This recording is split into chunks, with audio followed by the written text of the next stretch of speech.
it out. Move mountains. We gon' walk it out and move mountains. And I'll rise up, I'll rise like the day. I'll rise up, I'll rise unafraid. I'll rise up, and I do it 1,000 times again. And I'll rise up, I like the waves. I'll rise up, in spite of the ache. I'll rise up, and I do it 1,000 times again.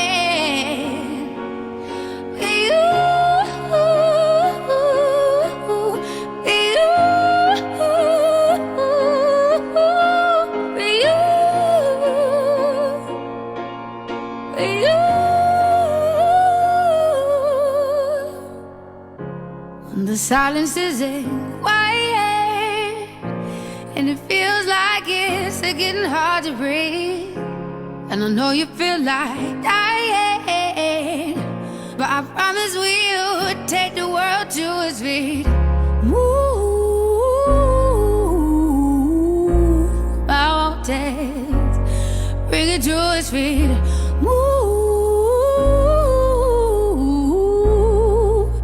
mountains.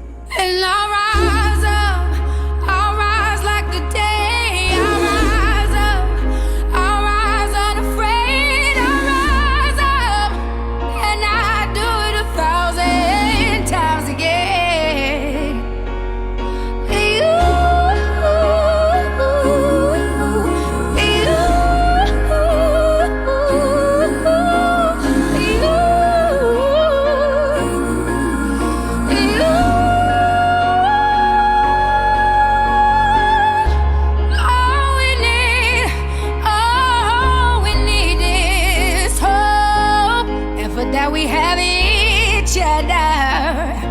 And for that we have each other, and we will rise, we will rise, we'll rise, we'll rise.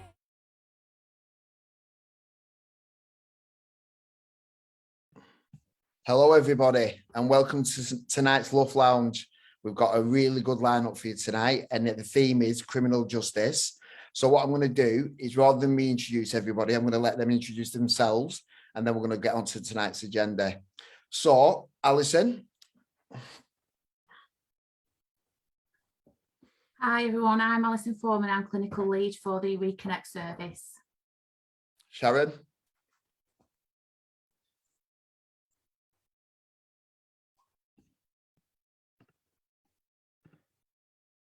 Well, we'll go to Charlotte while I unmute Sharon. Hello everyone, I'm Charlotte Butler. I'm a specialist practitioner with the Reconnect team. Charlie. Hi everyone, I'm Charlie Phillips, specialist practitioner with Reconnect. Jenny. Hiya, I'm Jenny Chapman. I'm a community engager for the North locality with Red Rose Recovery. Gary. Hi everyone, I'm Gary. I'm here tonight to have a little chat about my time in prison and yeah, my experience of that and coming out. Jay, are you there? Yeah, hello everybody, I'm Jason. Jason Hayes, I'll be doing my life story. Brilliant. And we've got Sharon. We're having a bit of a technical issue trying to get her unmuted, but I will sort that out in 1 second. So that's Sharon from the Reconnect team as well. Can I just say as well, there's 27 people watching this stream at present. Can I ask everybody to like and share it and get it out to as many groups as possible? Because what we're going to be talking about is some real hard-hitting stuff. And if we can get this message out to as many people, potentially what we could be doing is saving somebody's life. So, Jenny, do you want to start us off with a song before we get onto tonight's agenda? And I'll just try and sort out Sharon's audio. Yeah, I will do. Yeah, thanks for having me on, Glenn. Appreciate it. So yeah, I'm a community engager for Red Rose Recovery. I also like to do a little singing in my spare time. So this is, I think, the third LUF that I've done. And it's still terrifying every single time I do it, but hopefully it'll be all right. So the first song that I've chosen is a Demi Lovato song. I've sung their songs before. I just think they're really good. I think their songs are really emotionally charged. They've had well-documented struggles with addiction. They're in recovery now. But you know, they've been very open about it, and I think it comes through in a lot of their lyrics, a lot of their songs. So the song that I'm going to sing is called You Don't Do It For Me Anymore. So there's like two interpretations of this. You can see it as a song about a kind of toxic relationship, but a lot of people also interpret it as being about addiction and looking back on your previous life in the madness, from a perspective of recovery. So it kind of hits differently when you think about the lyrics in that way. And that's how I like to kind of think about it and interpret it. So without further ado, let me get the backing track started. Okay.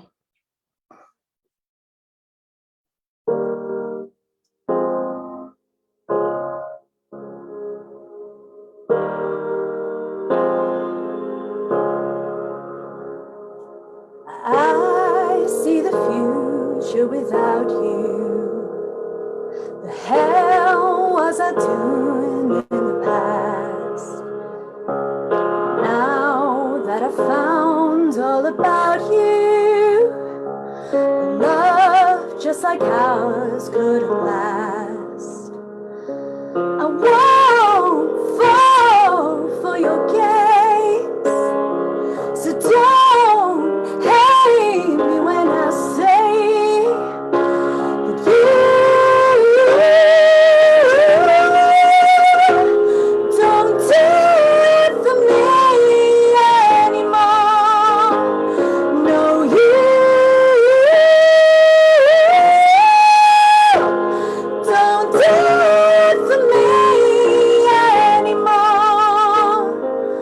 Money won't pay for your problems. You gotta fix them yourself. Vices and pity won't solve them. Stop feeling bad for yourself.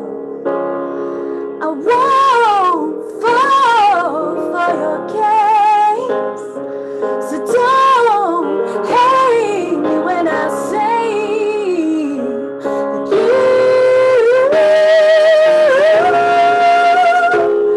don't do it for me anymore. You don't do it for me anymore. I'm sorry for honesty. I could not bear to lie to you, to lie with you. Sorry for honesty. I'm well aware that I lie to you when I lie with you.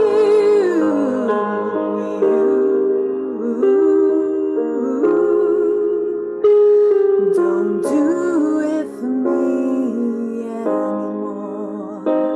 No, you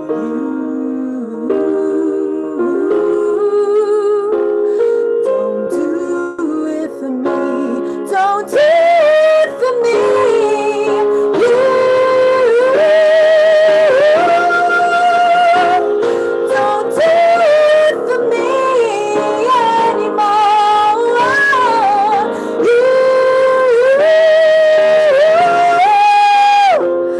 Don't do it for me anymore. Got it. Yeah, I've done it now. Thank you. Thank you, Jenny. I must say, you've got nerves of steel, because it's something that I wouldn't be able to do. So is there any comments in the comments, Gary, in the chat?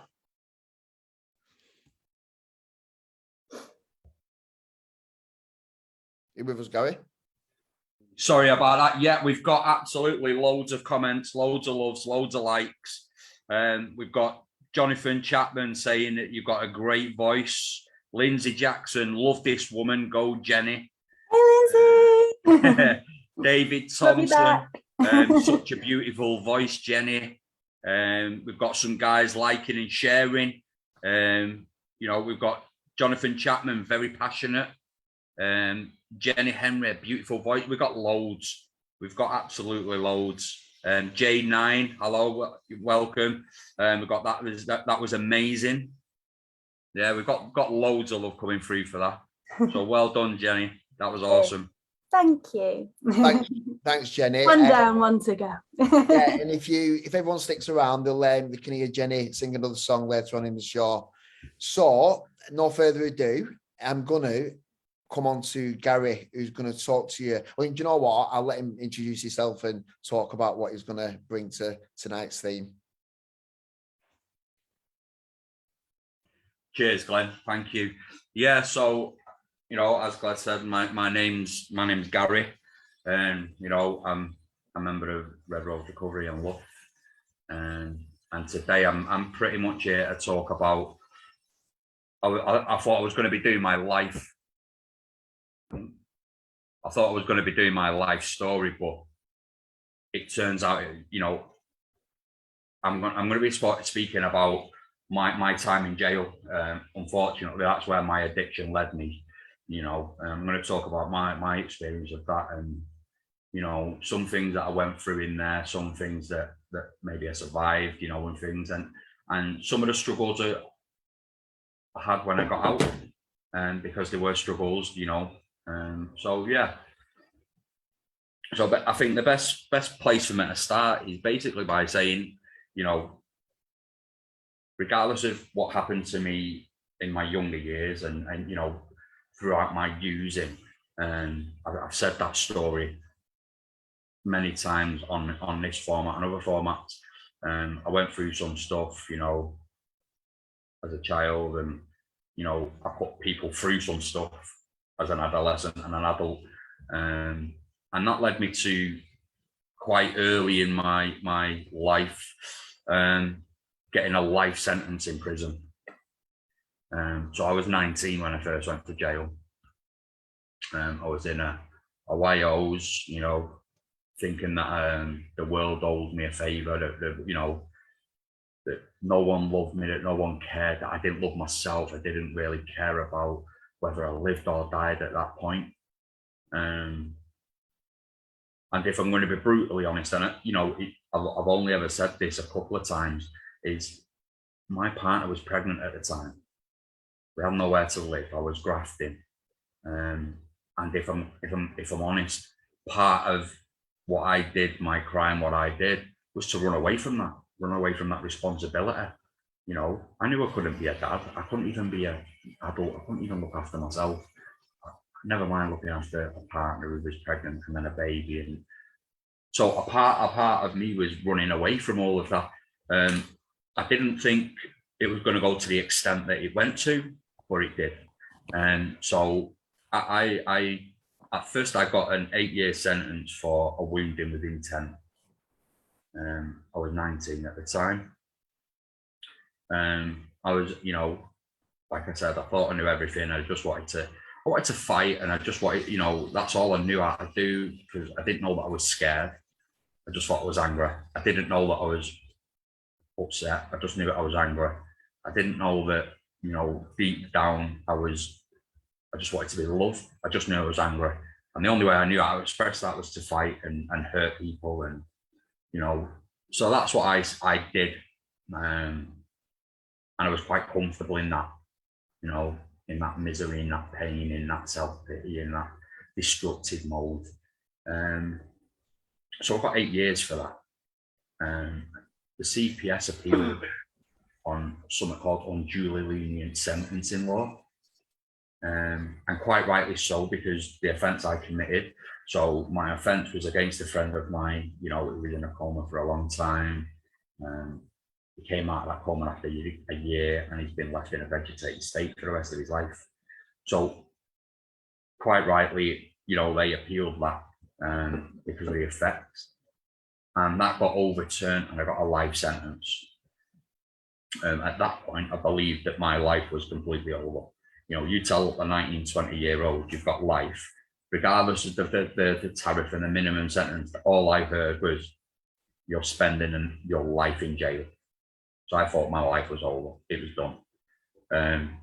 So I fought even harder. So every day I was having a fight. You know, it didn't matter whether it was with an officer, it didn't matter whether it was with other inmates. I just didn't care. All I wanted to do was just fight the world and just get smashed. And that's what I did for a number of years. You know, I seen some horrific stuff in jail. You know, I've seen people get sliced and from one side of the face to the other, and you know, I've seen guys get stabbed. I've seen them being beat with tuna tins and the effects that has, and at that point, none of that bothered me. It's kind of like that. I was kind of wasn't happy, but I was very comfortable in that environment, because I truly believed that that's where I belonged. You know, I believed I was a horrible human being. I had nothing to offer the world, so that's where I belonged. That's where that's who I was, and I lived that life to its fullest. You know, I used the fact that I was a lifer at such a young age as a status symbol. You know, I was in, like I say, I was in Wales, and people didn't really want to fight lifers because they were unpredictable, and so I'd make them fight me. Do you know what I mean? Because then that way people kind of stayed away from me. It was my way of keeping people pushed away, and I didn't really want to get to know anybody.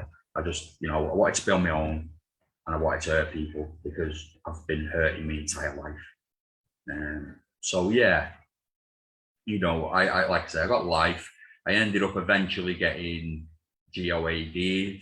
And for those of you that don't know what that means, it's good order and discipline. It means that the YO system was so annoyed with me and so frustrated, and didn't think that they could handle me, that they believed sending me to full adult jail at earlier age was the only way forward for me. So that's what they did. They sent me to Strangeways, and I think as I was going, one of the officers said, try and be a big man in there, lad. Do you know what I mean? And I turned up, and the first thing I did was throw a dig at an officer, because that's all I knew.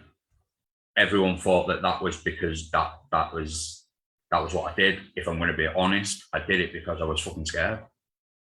I knew if I hit that officer, I'd end up in the block. And that way I wouldn't have to go on a normal wing straight away, and I could build myself up a little bit, build a little bit of courage, you know. So that's what I did. I struck an officer to get myself put in a block because I was scared. I was 20 years old, going to a big jail where these real criminals, real hard people, you know. And I was crapping it. So I did that, and I ended up going on to an induction wing. Depending on your view of this, it was either a good thing or a bad thing, but half my estate was on that wing when I turned up. So people knew me, you know, I fit in quite quickly, I settled in.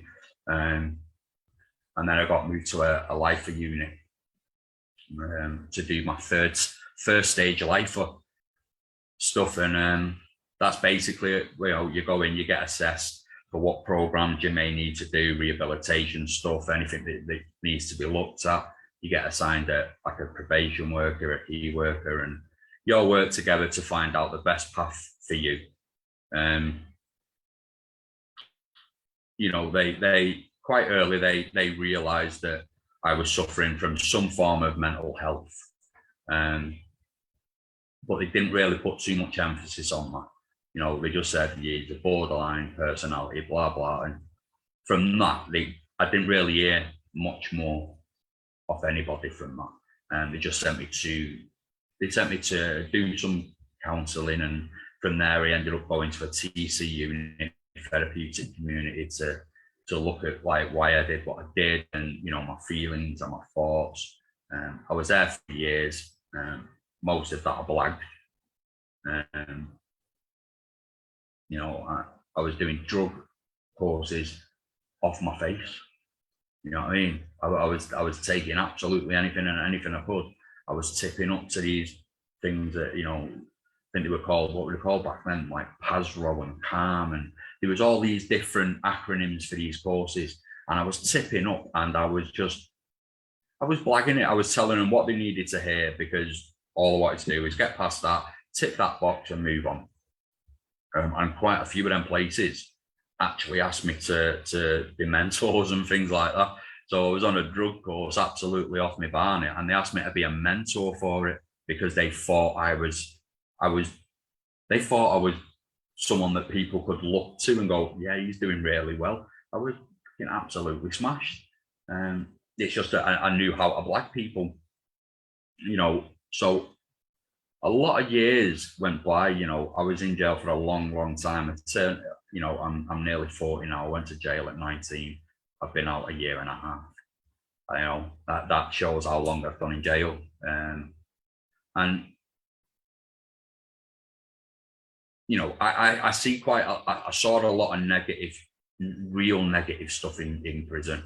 You know, I've seen officers turn up and beat cons because they're in a mood. You know, I've seen drug workers not caring whether you live or die whilst you're using. But on the flip side of that, I have seen so much beautiful stuff. You know, I've seen officers run into a cell when a cell's on fire and drag somebody out, risk their own life for that person, because they believe that regardless of you being a con, your life matters. You know, I've seen drug workers absolutely in tears because someone's relapsed who's given every effort not to relapse. And they're in tears because they believe that that person truly wants it, and they know that they deserve it. Do you know what I mean? So I'm not here just to slate the system, because some of the system is beautiful. You know, I walked into jail, I couldn't read and write properly. I didn't know how to do anything like that.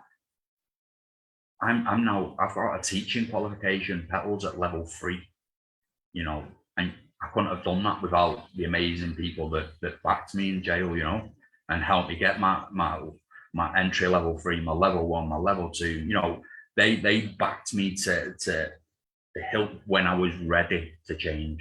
And that was the important thing. You know what I mean? I was ready. So I got to a stage where, you know, I lost my children, they got adopted, and because of myself and my partner at the time, you know, we couldn't look after kids. So they were adopted whilst I was in jail.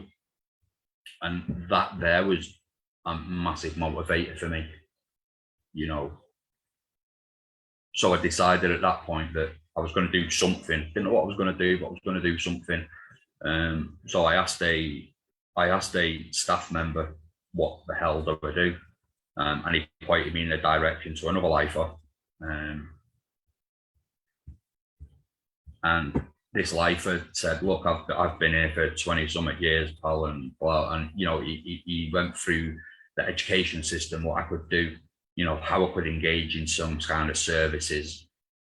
So that's what I did. I followed his instruction, because he'd been there for 20-something years and he was looking at getting released. So that was a bit of hope right there. You know, a guy at 20-odd years in, at 50-odd years at that point, you know, he was 50-something, and he was giving people hope. You know, I kind of guessed from that, even though I still fucked up quite a lot of times, I think that point was my changing point. That was the point where I decided I was going to do something. I was going to allow people to help me, not try and do it on my own. So yeah, like I say, I messed up a few times. You know, I didn't get my first parole to get Cat D or anything. I got refused all of that because of my behaviour, because of my using, because of the violence I inflicted across the years that I was in jail. And, you know, I've skirted past quite a lot of stuff because for me, the stuff that kind of happened in that doesn't really matter, if I'm going to be honest.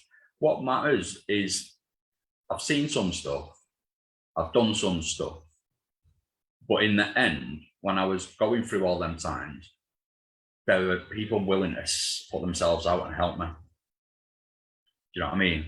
And that's what I'm here today to say, that it's not all bad. It's not all great. It's a flawed system. Don't get me wrong. But there are people there willing to put themselves out. And you know, eventually I got a DCAT and everything was beautiful. You know, it was, I'm going home soon and I can walk out of a cell and go where I want, within reason, obviously. And things were beautiful, man. You know, I was walking in the rain and a governor and the priest shouted me over and said, what are you doing? It's torrential out here. Why are you walking in the rain? Because I can. I've not walked in the rain, because you're not allowed out in the rain. I've not walked in the rain for years.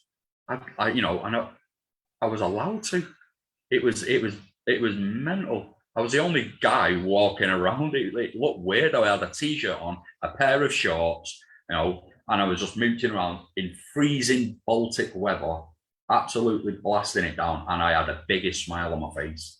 And it was cool, man.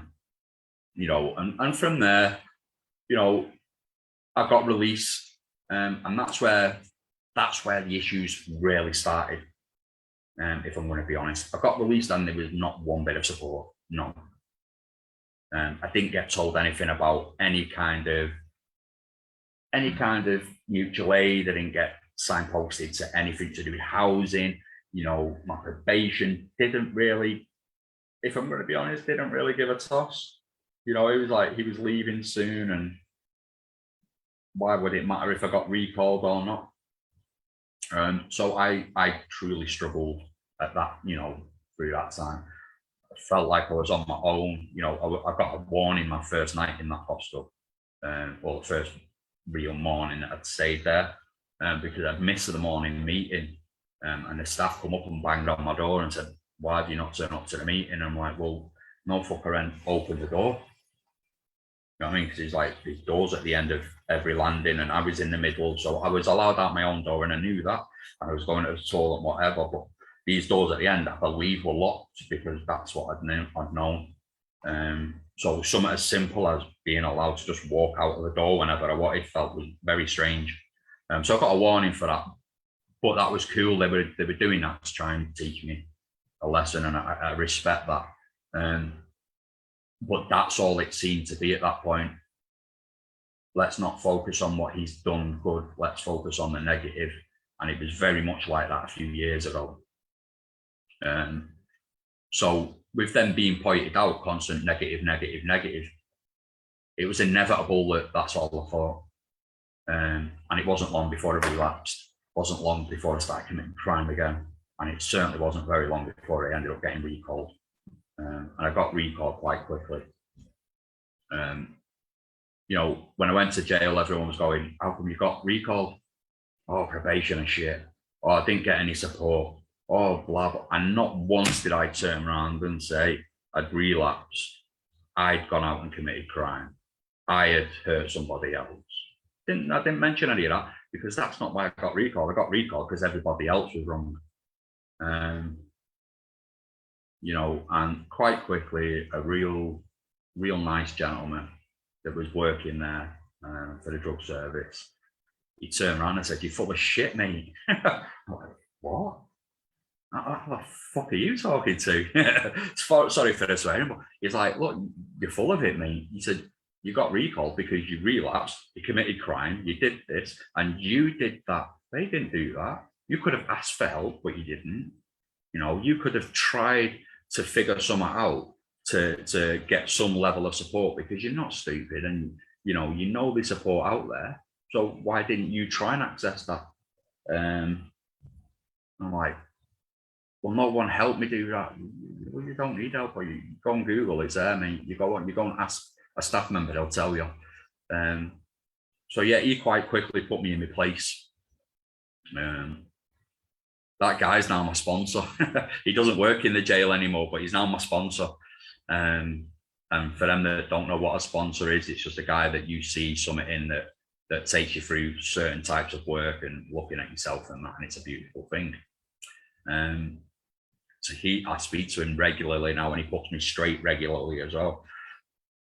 But yeah, I got out this time, moved to Preston, got myself involved with Red Rose because I was asking the questions: where can I get help? Who can I go to seek support? All the things that I was told.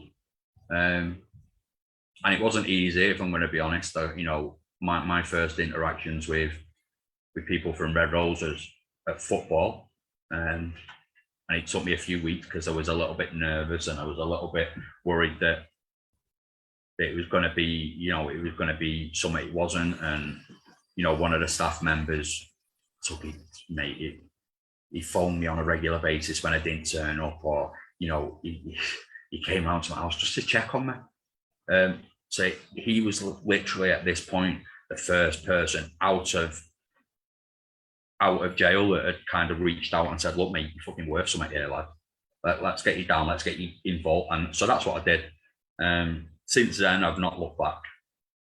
I'm 15 months clean. You know what I mean? I'm 15 months out of jail.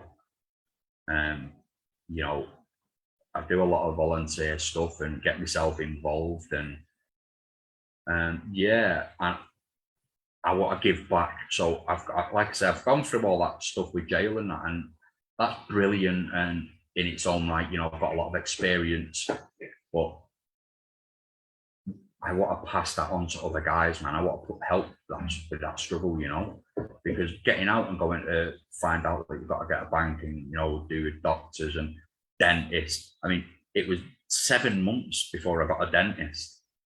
7 months. These guys here that I live with, you'll be meeting one of them later. He still hasn't got one because it's just, the process is very weird for people like us who have done a long time away from society. And so, yeah, there's a lot of struggles, and, the people that you're going to hear later, Sharon, Charlotte, Alison, these I've heard, these are from a new thing that are coming in and that are here to help us, and help us, help people like me that are in jail to come out and find things a little bit easier. And that's what I want to do. I want to get myself involved with that. Let people know that are in the system that actually there is some kind of hope out there. And not only is there just hope, there is a future.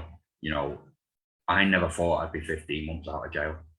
I certainly never thought I'd be 15 months out of jail, getting myself ready for a job, my own place. So I've been looking for my own place, Work ready, man. I'm ready to be a member of society. I never thought when I got life that that's what I'd be. I thought I'd be a lifer in jail for the rest of my life, end of. Now I'm looking for, I've got friends, not friends because I've got bits or because I've got money coming in or because I've got someone getting a parcel. I've got friends because they care if I'm hurting or worried or how I feel, if I'm good, if I'm not. And that's beautiful, man. So today I have got a life, mate. Not life sentence, a life. And it's, I was going to say it's all down to people from like Red Rose, but it's not. It's from so many more people from that. It's from that officer from when I was 20 going, you're worth more than this. It's because of that teacher that helped me get my first bit of education at entry level 3 and show me how to spell certain words. It's from people like the guy you're going to meet in a bit, and his experiences and him sharing them with me.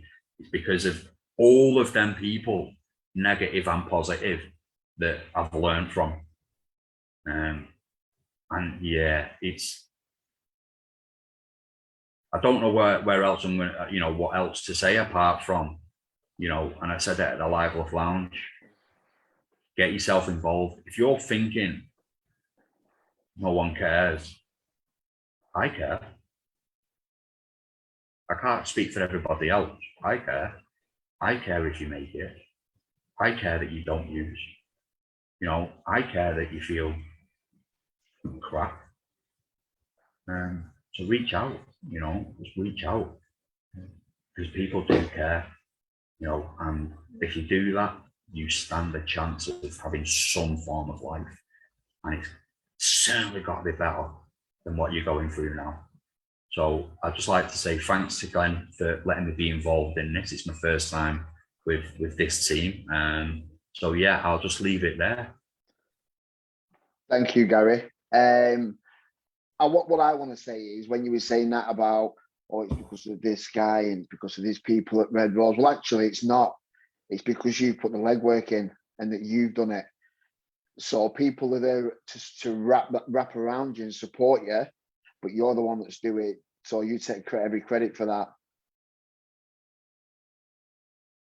And it's beautiful to see, because I see what you're doing in the community and how you're getting on and how you're giving back. And I'm really passionate about what's going to be happening and what Charlie, Alison, Sharon, and Charlotte are going to talk about, because integrating back into the community from prison is hard.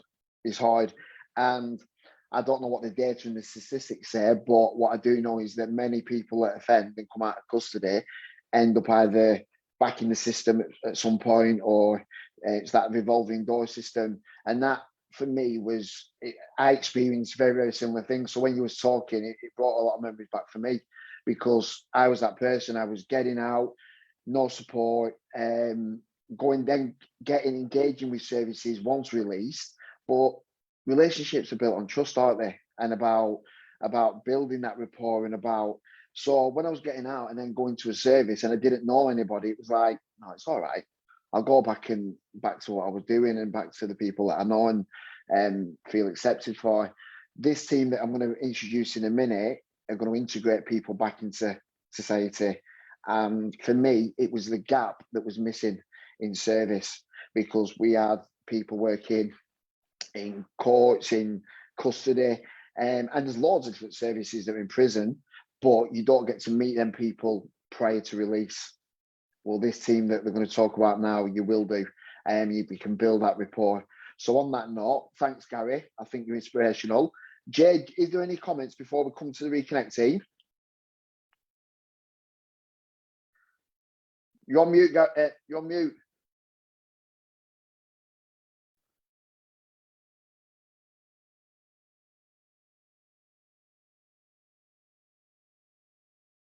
Oh, there you go.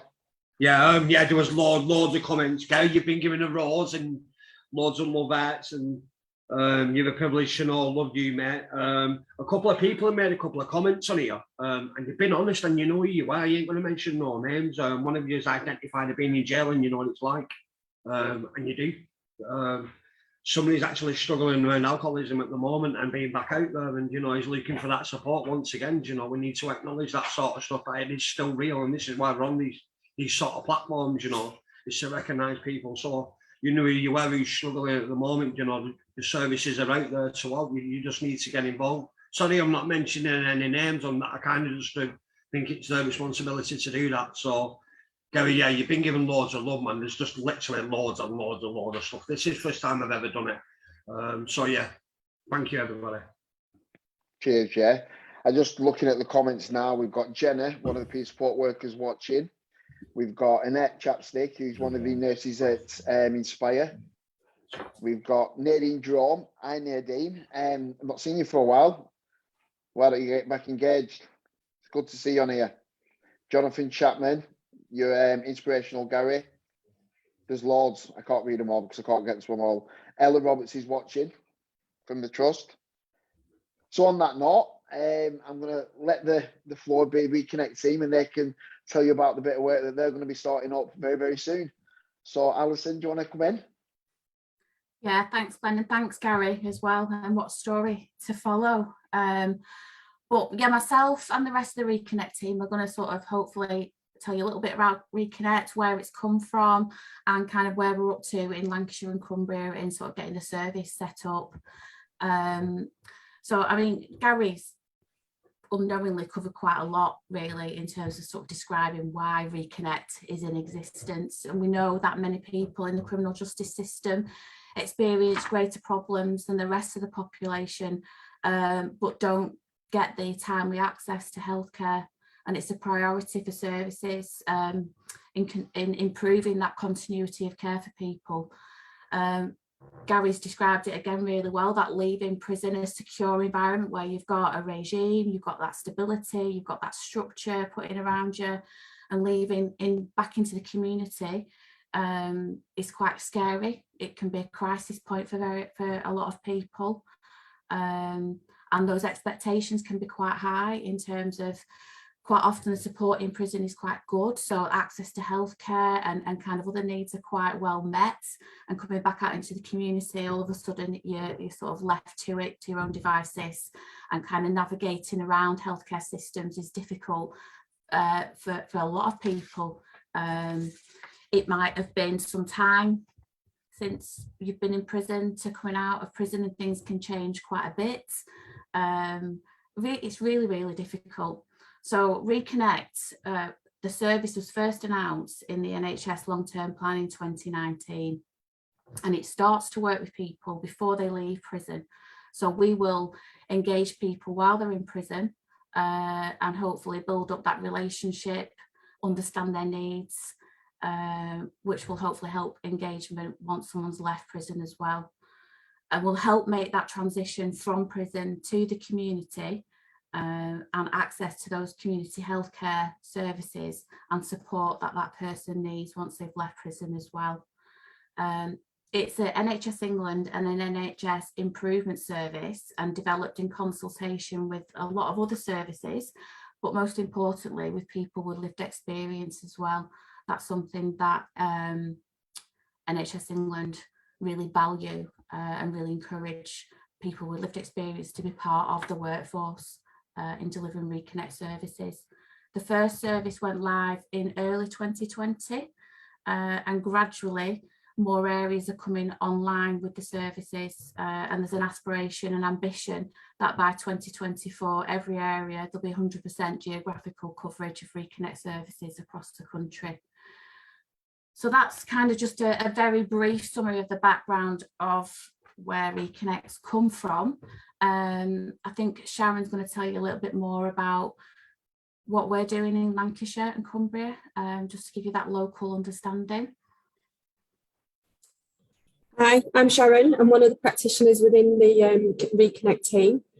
And what it is, the prisons that we're going to be covering across Lancashire and Cumbria are Haverick, Lancaster, Kirkham, Preston, Weymouth, and Garth. Yeah, I think that's it. Sorry.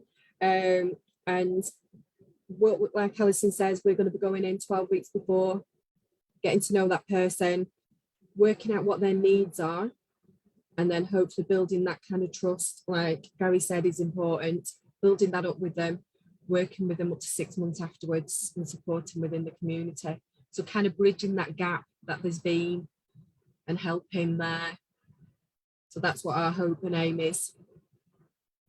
And we look forward to kind of working with these people that unfortunately have been let down before and have to struggle and do these things on their own. So hopefully moving forward. I think, is it Charlie next? Yeah, Charlie's going to come in. I just want to say though as well, just to intervene there around when Alison said around that lived experience, and we was having a conversation the day we were doing a piece of work, and we was filling a questionnaire, and we had quite an in-depth conversation about lived experience and define lived experience. And what we were saying, or what Alison was saying, and it made me think, and I was reflecting on it afterwards. And when we go in meetings or we're part of society, and it's people with lived experience, but what Alison was saying was that we need to get to a place where it's just a diverse workforce or a diverse culture. and it's not separated in society of lived experience, because anybody can have lived experience of some sort. And why does it have to be identified that it is lived experience? Because we've got staff at Red Rose Recovery. We started off with 3 at a pilot in 2020. We've now got 13 doing them jobs across Lancashire and Cumbria in 9 different custody suites. Going to be working with the Reconnect team. There's going to be 3 joining up with the Reconnect team across them 6 prisons and 1 in forensic services. And it's just shown how much it's valued within them services, and it's just great to see. So I just wanted to touch on that as well. But Charlie, do you want to come in and do your bit? Yeah, I totally agree, though, Glenn, about it being a diverse workforce. And I think, just speaking about our team, I think we've all got our passions and reasons why we're here, regardless of our, we've all got our own lived experience, haven't we, or things that have touched us in life. So I was just going to talk a little bit about the referrals. So we'll receive referrals from places like probation, the prisons themselves, services like Red Rose Recovery. We've got good links with them already. We also accept self-referrals and referrals from friends and family. So as long as that person wants our support, you get them referred in. And Sharon already mentioned this, but for us, it's we really want to build those relationships before they get released. We want you to know who that person is when you get released, so we can give you that best possible support. So we'll ideally try and work with someone maybe 3 months before they get released. We think, hopefully that'll be enough time to build a good relationship with them. And it might be anyone who has a health or care need, whatever that may be, like registering. Gary already mentioned it, didn't he, about the dentists and what hard work it is. So anything to do with their health or care. We'll have weekly meetings where we discuss the referrals, and once they've been discussed, they'll get allocated to a practitioner who will go in and do the assessment. And Charlotte will be telling you a little bit more about what that assessment might look like. And we'll also accept referrals 28 days after the person's been released, because they might not want it at the time or might not even know about us, especially as we're just starting out. So, probation can refer them, they can self-refer. Again, Red Rose Recovery will probably be fitting in here, as well as our liaison and diversion team. So we know that people can end up going through custody and the magistrates' courts, and they might only be on a short-term sentence. And they, our L&D, I don't know if I know you do, Glenn, but the liaison and diversion team might have assessed them and identified what support they need. And when they get, sort of go into prison, that plan falls down, and that's hopefully where we can sort of pick up and fill those gaps. But yeah, I think that's all I want to say. But also, just to mention as well, even though we've not gone live as a service, we're already receiving referrals, which is absolutely brilliant that people are already hearing about us. But we're really excited and can't wait to hopefully get in the prisons and start making a difference, hopefully. Thank you, Charlie. Thank you. Just for the community, so they know, so paint a bit of a picture of what that looks like when Charlie was talking about the L&D and liaison and diversion team. So it is what it says on the tin. It's about diverting people away from them criminal justice settings, i.e. police stations. And that's where we started off when I was talking about the pilot 2 years ago. That's where we started off with liaison and diversion team that Alison was managing in Preston. And then that grew. So we partnership worked. So Red Rose Recovery, liaison and diversion. Red Rose Recovery provided the lived experience and putting people that from diverse backgrounds that have got experiences in them settings to be able to engage with people and meet them where they're at. And it was really, really powerful, and I was privileged to be a part of that. And then that just grew into different custody suites, different areas. And then on the back of that, that's where Reconnectors also come in. So that just paints a bit of the structure. But for me, it's about having different skill sets, different assets to bring to the table. And I think that partnership working has been evident in the outcomes of getting people into service and identifying them needs. And like I said, we was going into custody with Alison's team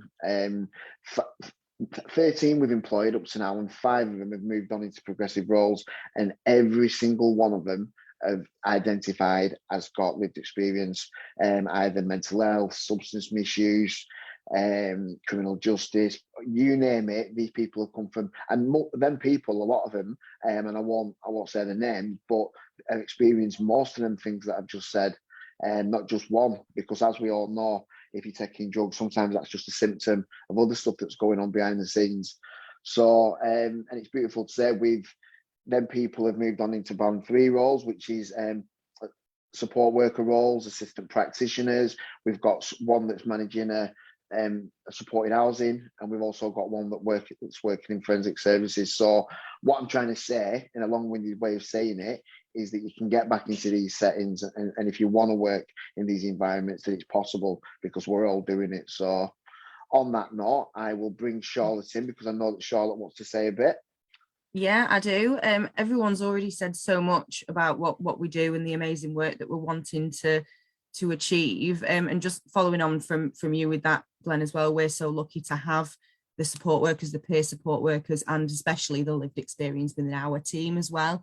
So that, like you say, is absolutely invaluable. But yeah, I'm just kind of going to a bit more sort of practically how that assessment might look. So one of our practitioners will go into the prison, and say 12 weeks before release, or indeed if you are in the community, or the person is in the community at that time, we would arrange to come and complete that assessment. That assessment will identify health or care needs that someone may have. They can be social care needs, physical health needs, mental health needs, drug and alcohol needs, or indeed like financial or accommodation needs as well. Based on those needs, yourself and the individual and the practitioner will identify goals and potentially devise a care plan of what that person wants to achieve while they are working with us. This will be led by the individual, of course, goes without saying, based around what their specific needs are and what they want to achieve. From this assessment, we might also be able to identify a specific person within the team, so whether or not that's a support worker, someone with lived experience, peer support. So based on what that person has expressed would be helpful, is potentially who we would bring into that care plan, and who will be able to help them and move them forward. The last 6 weeks, how long have we been doing it? Feels like forever. I feel like I've been doing this forever. Honestly, I'm loving it. We've been linking in with different services throughout Lancashire and Cumbria. We'll discuss in a minute what the team looks like, but we have got practitioners up towards that way, Cumbria as well, that are just liaising with different teams, like I say, drug and alcohol teams, homeless services, just letting them know what we're doing, and looking at how we'll be able to link in, so that us as practitioners can then help to signpost that individual, help to access those services where ordinarily they wouldn't have done. As has been said, that, you know, on leaving prison, it's very difficult to do. So hopefully we're going to want to, you know, to support those individuals to be able to do that and have a brighter future. That's what the aim is. Thank you, Charlotte. No and problem. It's that transition from prison to the community, and that gap, then 48 hours from leaving custody is key, isn't it, for an individual getting out?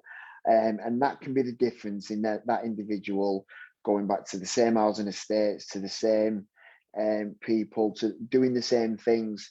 And once they've fell back into that trap, it's then very, very difficult to then get them back engaged. I call them non-engagers, because when somebody's in that chaos, it's very, very difficult. And that's where we, with lived experience, and I'll say a diverse workforce, can help that and be able to bridge that gap. But I think it's absolutely amazing the fact that you're going to start that process before release, because I can only use my own experience. I was doing it a bit of it last year, and I was going into different prisons and building relationships with people that was going to be released, and the difference that made to them when they're getting out. And I can think of one off the top of my head. This individual, he was serving quite a big sentence, 9 to 10 years. Every time he got out, he went to approved premises. He never managed to get out of them approved premises because he always got recalled for whatever reason, license conditions, using substances. And the prison contacted me and said, well, in COVID, and said, can you come in and talk to this guy and just have an honest conversation with him? So I did, and I went visiting him on legal visits for about 6 months prior to release. That individual rung me last week. He's managed to get out of approved premises for the first time.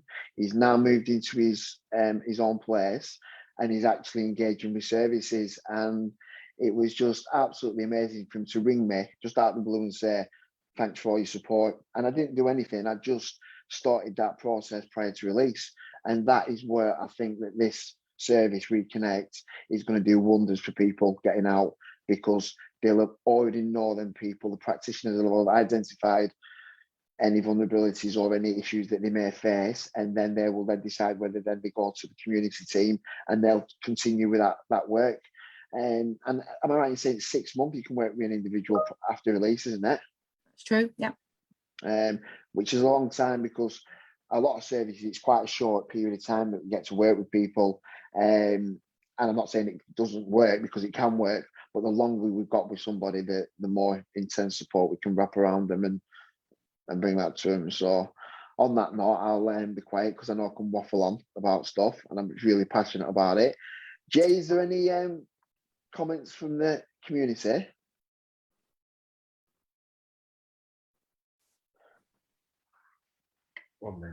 Sorry.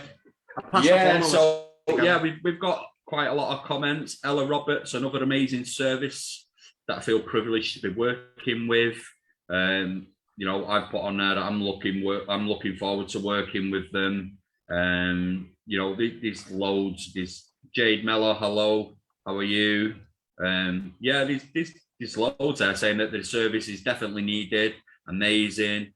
So yeah, there's comments coming out everywhere. So it definitely looks like everybody is looking forward to getting involved with a new service. It's definitely needed. Thank you for that. So on that note, what I'm going to do is I'm going to bring in Jenny for another song. All righty, cheers. Right, the second song that I'm going to do is called You Will Be Found, and it's from a musical, Dear Evan Hansen. So I think it was a stage musical first, and then they made a film about a year ago. So again, I just chose this because I think the lyrics are really fitting. There's a line in it that so it's all about kind of feeling lost, feeling alone, feeling isolated, feeling like no one cares. And actually there's a lot of people that do care. And there's a line that's, when you don't feel strong enough to stand, you can reach out your hand. And I think it just kind of speaks to that idea of the opposite of addiction being connection. And it's often like, you know, in what we do in Red Rose Recovery is create a space where those connections can be made. And it's often in those groups, in those rooms, that people do find themselves and find each other and find their community. So you will be found. Okay. Deep breath.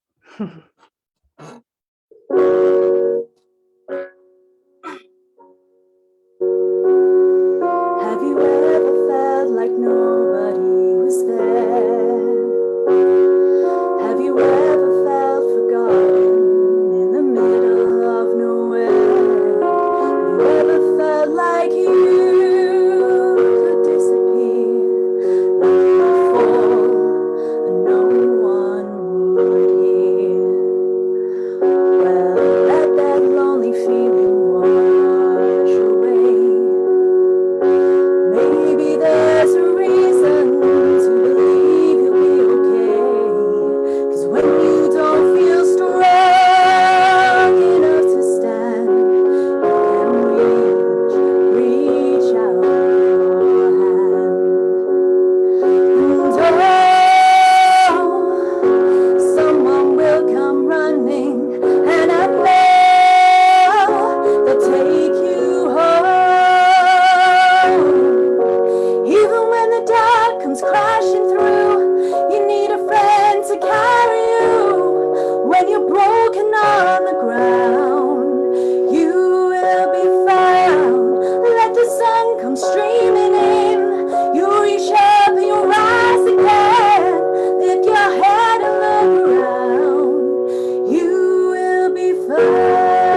Thank you, Jenny. Brilliant again.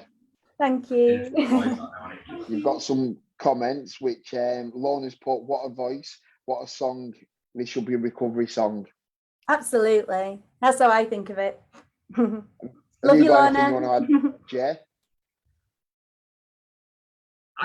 Every time I hear you sing, I'm just shocked anyway. So it's like, yeah, you have a beautiful voice, don't you? You do. Privilege listening to you. Brilliant. So that's time again to bring Jay in, and Jay's going to talk a bit about his experiences. So Jay, the floor is yours, mate. Why do I always get sweaty palms? And I've got sweaty palms. Yeah, thanks for what everybody has said up to now. I'm just looking online though, you know, like and share people, get it up there, yeah. This is what it's about. So I'm going to ask you a question first. How honest do you want me to be? Everybody's on mute, so just stick your thumbs up if you want me to like be really honest. Well, I'm getting a lot of likes, so that looks all right to me. No, before you always say this, I always get really dead nervous because I'm giving, I don't know, this isn't a cartoon, this isn't a film, this is me. Do you know what I mean? And yeah, just kind of, it always makes me reflect to where I've been and where I am today, you know, because of services. And I always wish that if we had a service just like yourselves, what are coming out now, then maybe I'd have got it a little bit sooner, maybe I'd have got the right support. But then on the other hand, I think of what I've done now and where I am, and it's because I've made them decisions and because I've made them for myself and because I want a future. Yeah. I'm sorry, but I'm from Bolton, or what I do, and I always say this, and I flail a lot.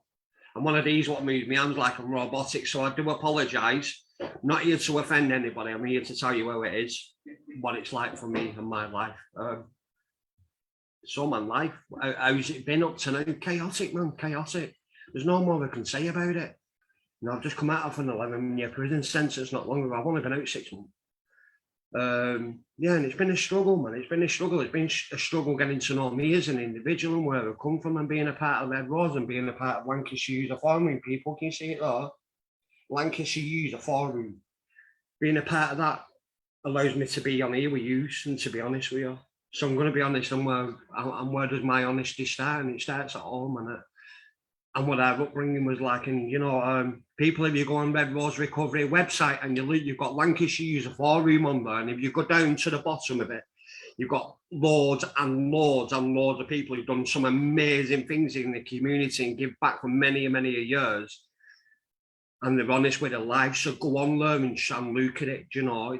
And if you're having a rubbish day, I kind of go on there, me, just for a bit of inspiration when I'm feeling down or I just want to get out of me. I go on and I listen to people and listen to what they've got to say and the struggles and strifes that they've had, because that's what life's been about. It's been a struggle.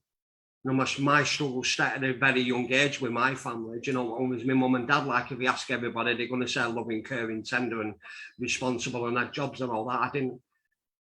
That wasn't my experience around that. Wasn't, you know, my dad wasn't, my mum was an addict. It's as simple as, and my dad was off his head. He was just an alcoholic.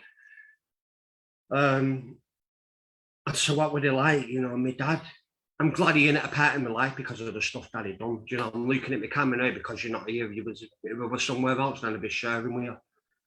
But yeah, my dad, he was just an angry man. You know, all I've ever been brought up around is that violent stuff. You know, Gary was speaking about before. How did that look? I see my mum being battered every day by my dad. Do you know? So how did that make me feel as a kid? I felt disengaged with him. I didn't feel that love. I didn't have them bedtime stories. I didn't have that coming home with dad and saying, "Hey, dad, are you all right? Come and sit on my knees on him. Are we going for a day out? Are we going to the park? Are we going playing football?" My experience around that stuff wasn't any of that. Mine was just substance misuse, seeing my mum and dad off their heads all the time and me being off my heads. Do you know, at a very young age, if you go into my life story once again on love, you'll see that I was one of the youngest people in British history ever to do a detox. I was 6-year-old to do a detox, an actual clinical detox. How did I get to come into a detox? Because I had a dad who tried to kill me. It's as simple as, I ain't going to sit in and sugarcoat any of these people, unfortunately. My platform isn't like that, and it's just my experience. So yeah, it was quite heavy at a young age. You know, from that, yeah, I was addicted to Mazzy eggs and Valium at a very young age. I think 4, 5 and 6 year old, I was taking that until my dad tried to kill me and I ended up in hospital. And that hurt, man, that hurt. And from a young age, I didn't feel that love and that respect off my mum and stuff. And I felt different, didn't feel like I was human, and I didn't feel like I was a person, and I surely didn't feel loved, and I didn't feel like I belonged anywhere. I just knew it was me at a young age and that I needed to fight the world and everybody in it, and I was so angry and I didn't know what was wrong with me.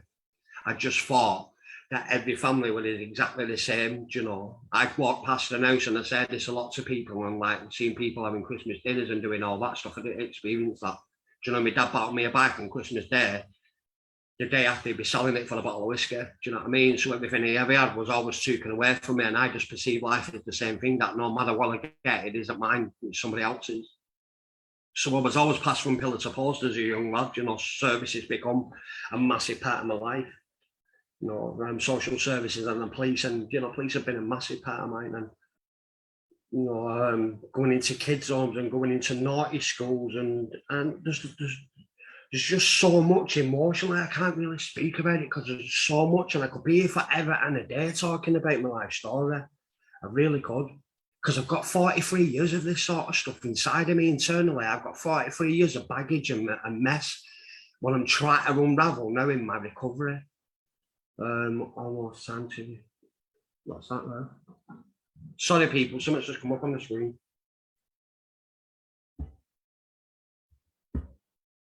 Sorry about that, something just come up on the screen, started panicking. I'm not a tech person, I've been in jail a long time. So yeah, the young age, man, it was hard work, that's all I'm saying to you. Listen, I ain't after for sympathy, but I'm after some identification. So at a young age, you know, I was passed from pillar to post, I was going in and out of special schools, going in and out of naughty schools. If I went to school or I went to whatever centre they was doing, I was always rather pinching an hamburger or pinching a card. You know, I always said this in one of my stories, and all when I've told them before, why did I start thieving as a kid?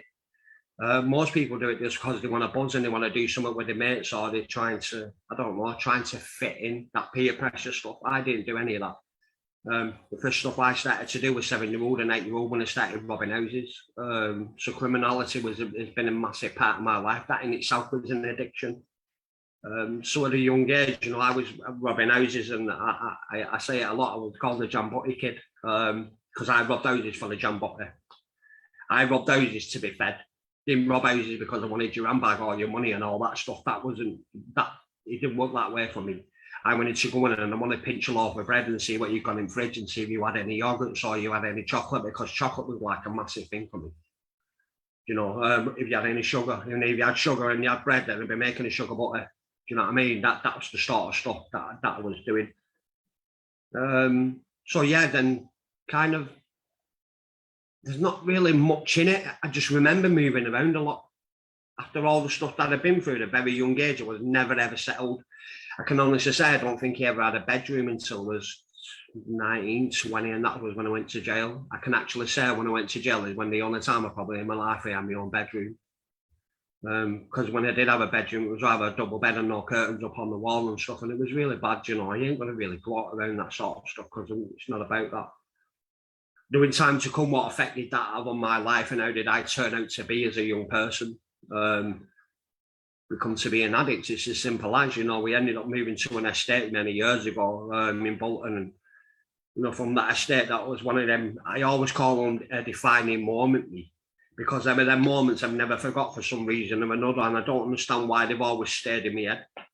But I always remember being on Mancroft when I was a kid and looking out of a window and always saying, when people are sniffing gas and sniffing glue and getting high of petrol cans and pinching motorbikes and pinching cars, my aspirations were to be a burglar. I wanted to have a reputation. I wanted to be Froggy, because that's my nickname. Do you know, I wanted to be a frog. Do you know what I mean? I wanted to be a GL boy. I wanted to be a part of a crew. I wanted to be a part of a clan. I wanted to fit in somehow, because I didn't fit in where I should have fitted in, and that was home and family and love. So at a young age, you know, the streets and people and individuals become a part of my life, man. The streets become a massive part. At 13 and 14, I was living on the streets. I wasn't in an home or in school or doing any of that stuff. I was out burgling houses once again at 13 and 14 year old. I've been introduced to drugs and LSD and methadone and Temgesics and cocaine and crack and smack and anything I could get my hands on to make me feel a different part of me. I was on that, regardless. So if you said there's a building there, jump off that building, I would jumping off buildings. Do you know, go and rob that house or rob that car, get chased at police at 120 mile an hour and have a crash. I'm doing that sort of shit. You know, because that's what I felt inside, because I always thought I was going to be dead by the time I was 21. Anyway, that was one thing they used to always say. Well, every time I'm 21, I never really thought anything of it. So I'd just go full hog, just constantly. So when my mates were going home to the families, I were going out burgling, tripping off my head, taking a trip and going out robbing on my own because I love just robbing. And a part of that is still family, you know, family and schools. I think school was never special schools, man. I didn't really have any education, me. You know, I say that once again, I was 9-year-old when I first went to school. You know, I didn't experience any of that. I didn't learn to start to spell my name until I was 21-year-old, you know. So when people had asked my name, I'd tell them what my name was, but it'd tell me to spell it, and I couldn't do that. So yeah, I couldn't do that because I was just so disengaged from society as me as a person, because I didn't feel like I was an individual, man. I didn't feel like I was alive. It was just, it was like I was living a dream or living somebody else's experience, and somebody would come along and go, listen, let me take you out of that, and that's not you. And I always thought my life would be better. When time to come, obviously, you know, having a background of substance misuse and the police and whatever, you know, jails, man. Jails become a massive part of my life at a young age. I was 16-year-old me when I first went jail. And like Gary said, because my behaviour was that bad, at 19-year-old, I was sent to an adult jail because I was that naughty, because I couldn't control it. Because when I went in jail, I was just so angry. You know, I've said this on my other life stories. All I wanted somebody to do was come over to me and say, Jay, are you all right? That's all they ever wanted, was somebody say, are you okay? Do you need help? Nobody ever did. Nobody ever did. So that always made me feel less than. And family, by then, they never, I didn't bother. I didn't bother with that side. Family wasn't a part of me then. I proper disengaged from my family. Do you know, the lads on the street becoming a jail boy was more to me than anything I could have ever thought of. To be accepted was more important to me than anything. You know, so eventually I got that name and I got that tag of Froggy, and I went to jail, you know. What was my first time in jail like? Because they ask people me and they always big up that sort of stuff and say, yeah, it was absolutely brilliant. No. The reality of it for me, that wasn't, mate. I was stabbed within 24 hours of being in the jail outside with a toothbrush, you know what I mean, and given a good hiding, because he had a kicker's jumper on and a pair of kickers, because he'd just come out and they were brown.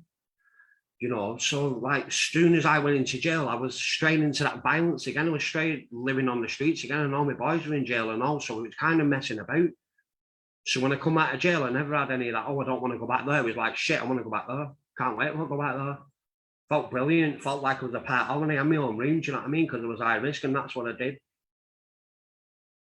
So no, I was 16 and 17-year-old at that point, and, you know, I got out of jail and ended up selling crack and smack, man. That's when I would have become a massive, massive part of my life. Massive, and I mean, like, Jesus. How do I describe something what's not physical? How can I put something onto something that's not human or there? What has that drug done for me? What has that made me feel like as an individual? Do you know what it done? That loved me. That loved me when I didn't love myself. That cared for me when nobody cared for me. That gave me the support when nobody else would. That showed me a fluffy, white, comfortable blanket when nobody would listen to me. Do you know, and that come over to me, and, you know, with that mummy hug, and you want that mum, and you, oh, God, mum, I love you. That's what that gave me. That gave me that, you're all right, Jay. You're all right, and you're safe in my hands. Just treat me with love and never let me go, and I'm going to be always there for you. And it did do. It did do for many years. You know, I'm talking to him, and boys sat there, and it feels like shit, feels weird. Getting goose pimples up back in my head. Because I'm honest with these people, and I've got my heart in that. You know, and I've got to look at it for the reality of it, what it was and what it caused me to be. But it isn't defining me as an individual today.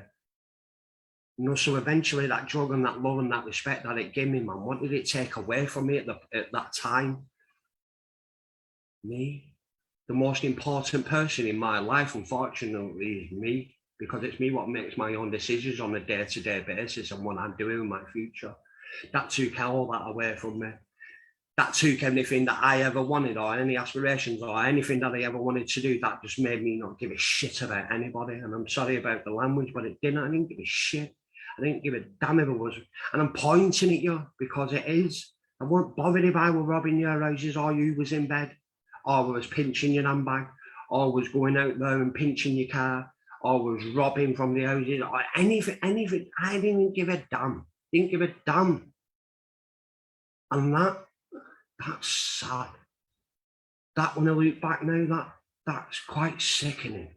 To say that I have something that I don't believe, can't see and I can't think, the passion that it has and the motivation that it gives me as an individual, it's like, shit, man, why did you have so much of an hold on me? Why did you care for me so much and disappoint me at the same time? I thought you was going to wrap me up in a blanket and care for me, and you didn't eventually. You just learnt me how to destroy everything around me. You know, it took my family away from me for many and many years, and not seeing my brother grow up and not seeing my dad and my brother and my uncles and my sisters and everybody. It affected every single individual in my family. And all I was bothered about was using on a day-to-day basis and didn't give a damn. Didn't give a shit how you was as a person, because all I ever wanted were them drugs. And that's sad. Do you know, when I say it now, I kind of say that when my heart felt and that gut wrenching and that at top of my stomach, because I understand that now. And it's like, you know, where did it lead me eventually? Do you know, once again, we have them defining moments what I speak about, and one of the defining moments were, you know, if you're a cringe person and you don't like blood, then maybe you want to switch off. Maybe you're not on the right platform to be listening to me. I'm sorry for smiling, but you know, eventually, and after all that shit and all that time in jail and living on the streets and being with the lads and doing everything I've ever wanted and and just being a total goon, I suppose. And in time, it took everything away from me. It took everything. You know, 20-year-old, I was back out of jail and I was living on the streets of Bolton and I was selling crack and smack and I was doing whatever I could do. And once again, you know, yeah, I got myself in a situation where some lads got hold of me, 6 lads got hold of me and kidnapped me. And one of them moments, and I always speak about this because I always, no matter how many times, much counselling I've had, or how much times I've wrote about it in my step work, or how many times I've spoke about it, no matter what I do, shit, that hurts. Because the drugs did that to me. I didn't choose to be kidnapped. I didn't choose to have 6 lads stood over me and chopping me hand off with an axe. Do you know, I look at you, and when I'm looking at myself on my finger now, and do you know what I see? I see my eyes wonking me. Because I had one eye there, what was took out with a spoon on that.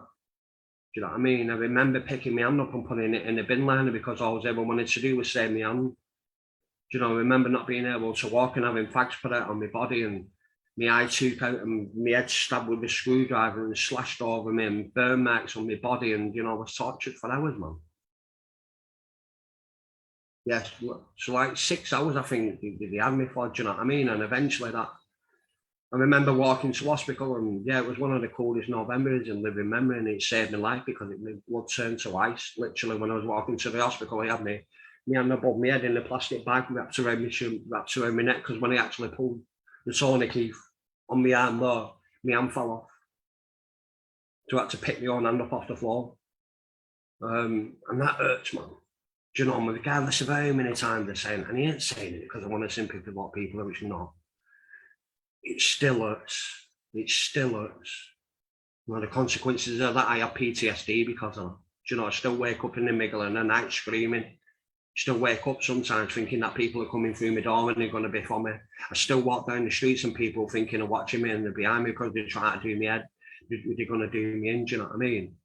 And I never felt safe after that. It took that security that I had of being a part of the streets, and prison become a massive part of my life after that. I suppose what it made me do in time, though, was ask that question, is why I feel so different than everybody else, and why am I so alone? What is wrong with me? Do you know, I come to a point when I went to Lancaster Castle and I went to a 12-step program that they told me that I was an addict and that I suffered from a disease, and I thought there was some sort of a tablet or miracle pill that they could have given me, and and it'd have been all right. No, it didn't work that way. You just told me if you start being honest and you work on yourself, maybe you could get a sense of you back. But regardless of whatever you've been through and all the trouble you've been through in your life, that's always going to be there. It's always going to follow you. Them emotions and them feelings are always going to be attached to that. But they don't define me who I am, but it makes me a part of me, do you know what I mean? And I suppose that makes me accept me for an individual and what I've been through. And that's why I struggle, and that's why I strive to be better today, because of all that stuff, because I'm not letting that define me as an individual, because there's no way is that controlling me. No way, no. It hurts because I have an heart, but it's not making me who I am, because I believe in a sense that I'd still be using. I'd still be living on the streets of Bolton. I'd still be living in a bus shelter and doing all that sort of crazy stuff and still using. Do you know, eventually, do you know, I'm not saying it's all doom and gloom, because it isn't with me. Do you know, eventually after that sentence, I ended up staying clean, people, for a long time, believe it or not. I actually become a professional and got 13 years in recovery. I got 13 years of living clean and being on the streets and being a responsible, productive member of society and doing the right thing and working in service and that, like people said, you know, that lived experience there, Glenn, you know, that become a massive part of my life and give me a future. Do you know what it gave me? It gave me one thing that I've always wanted in my life, and because I didn't feel love, I wanted to be loved. So to be loved was to have kids, to have that undefining love. I got that. I got that. I've got 3 beautiful kids, you know. One of them I don't see, unfortunately, but they have Maya and Dee Dee, you know, and I love with all my heart. Love them so much, and that's what that recovery gave me. Because when I look at my hand and I look at that, and every day I can look at that scar, that defies what it used to be. So I thought, because I thought that it got me addiction under control, and I thought I'd be all right. Thought I'd be all right. And unfortunately, I wasn't, you know, after 13 years of being in services and working in service and becoming a productive member and getting loads of qualifications and just doing everything and having a car eventually and one bank account and living with a missus after many a year and kids and responsibilities, you know, I ended up relapsing. I relapsed. 13 years and working in services, I relapsed. Shit, that like, when I think of it now, that hurt, man. That hurt. You know, eventually I thought I'd be all right, and no, I wasn't, man. And, you know, I ended up using drugs more than I ever have done. I wouldn't become a massive part of my life again, and this time I went worse than I ever have been. You know, living on the streets of Bolton, I was living in Morrison's car park where they actually pushed the trolleys in. You know, 13-year recovery and having a family and kids and having my family back in my life and loving them for individuals and loving me again. I lost that. I lost sight of what I was doing and what I was as a person once again, because life became too much. And so I dug my head in the sand, and that's what I did. I ended up living on the streets of Bolton. You know, once again, you know, it's one of them moments again, that defining moment, like you always talk about. You know, we ended with a DVT in my leg and ended up with a massive blood condition, and eventually I ended up dying in a bed at home. And I went to hospital, and when I was in hospital for quite a few weeks, and, you know, because my body had filled up with a massive infection, and they ended up draining my body because of it. And on that time, I died. There's no simple way of proving it, or saying it or proving it. Yeah, I ended up passing away, man. I was dead for 11 minutes. 11 minutes I was dead for clinically dead, actually dead. When that happened to me, something happened to me that I never thought I would have done.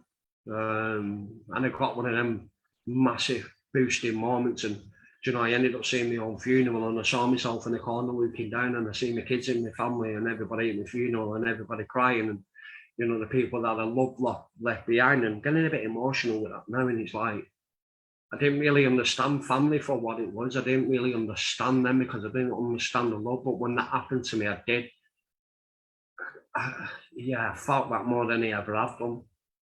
And it hurt. And so when I come out of hospital, and all I wanted to do was use, I remember going to use when I'd just come out of intensive care ICU unit.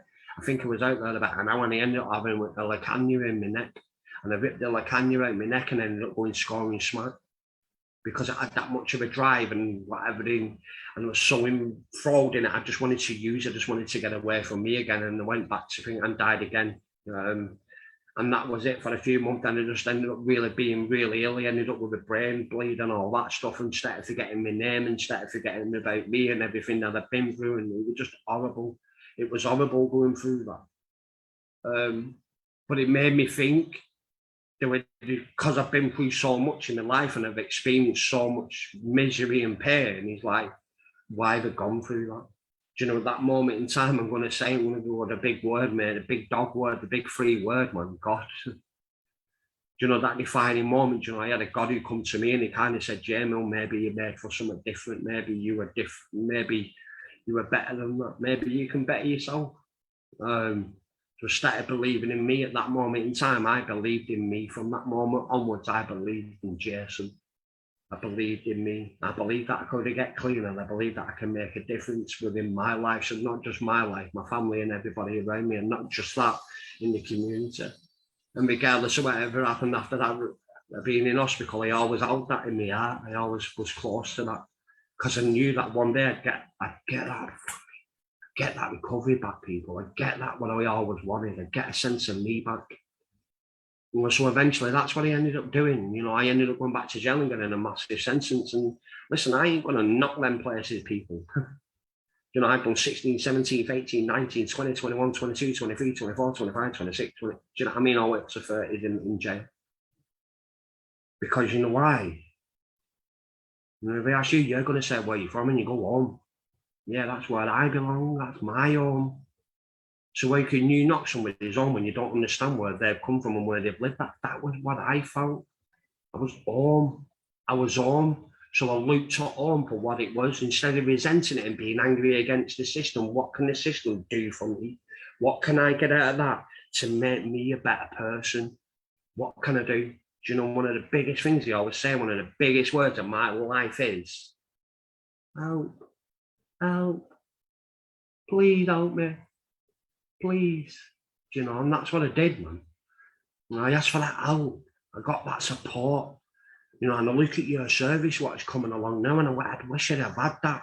I wish I'd have got that when I was in jail, and we didn't. Like Gary said, man, what was jail like? And I say that, and I don't say that cold out of it. I say that, damn, how dare they be like they are? Because it's not just a people factory, it's not just a farm to be getting a wage. There's individuals with complex needs within them places.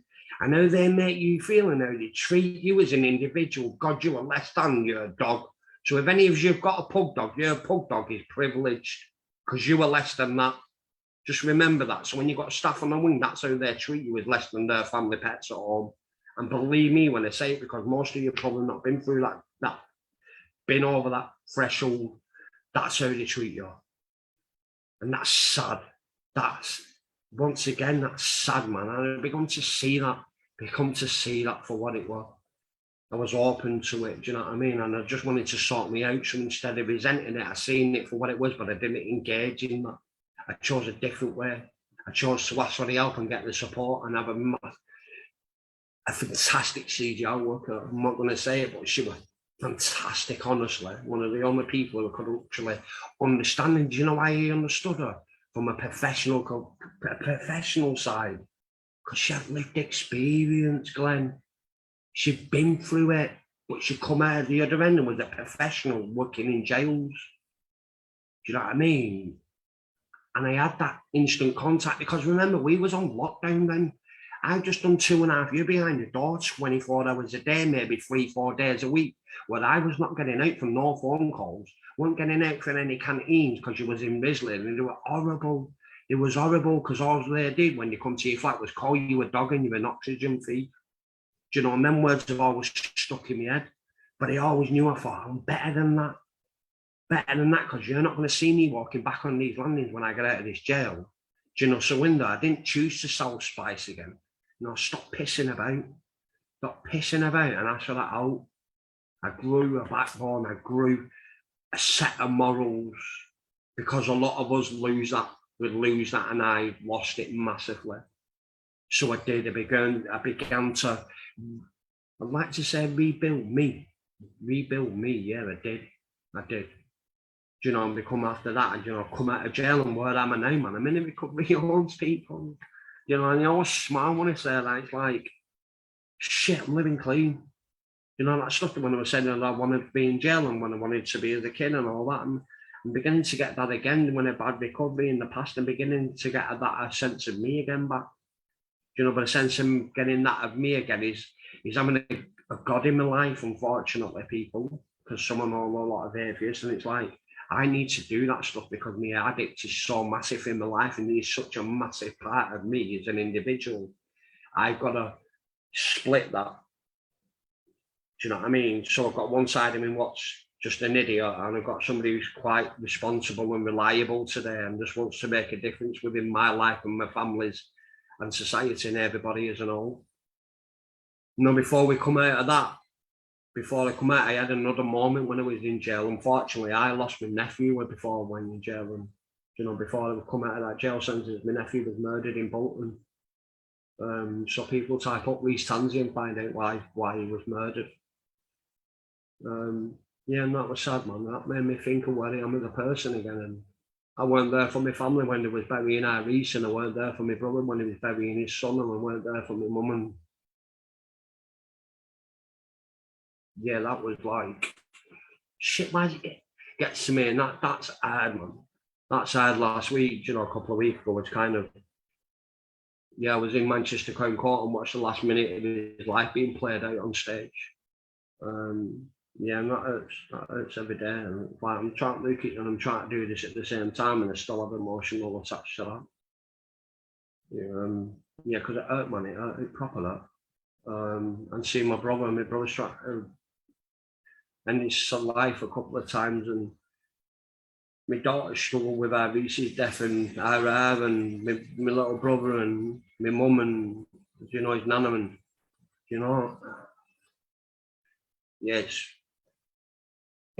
it's affected our family massively, and it's like, I weren't there for that. I weren't there to see him. I weren't there to say I love you and I'm sorry. I wasn't, people, and it's like, I get emotional with that. And, you know, when I saw to Glenn before and I said, listen, I give you my heart, and I'm like a bit of an open book, and, you know, I'm sorry to bring that to the table. That just shows you, you know. So if I can get through that and I'm not using, and I can get through that and still have a strong mind on my shoulder and say, I can make a difference here. Come on, Jay, fucking be all right. Do you know, I can still get through that. Do you know, I watched the last minute of his life the other week played out again. And I can get through that. I can get through that ever believe in me and believe in what I'm doing is right. If we have services behind me who support me in doing that and making them decisions, you know, and that's what I do. I come out of jail and I wish I'd have had a service like yours involved with me, and I didn't.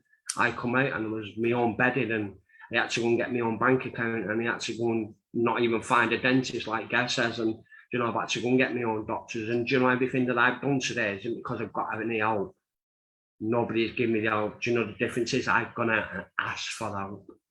I've gone out and I've engaged within service and do on a weekly basis and on a day-to-day basis, and do that because I believe in me heart I can make a difference. I believe I have a responsibility.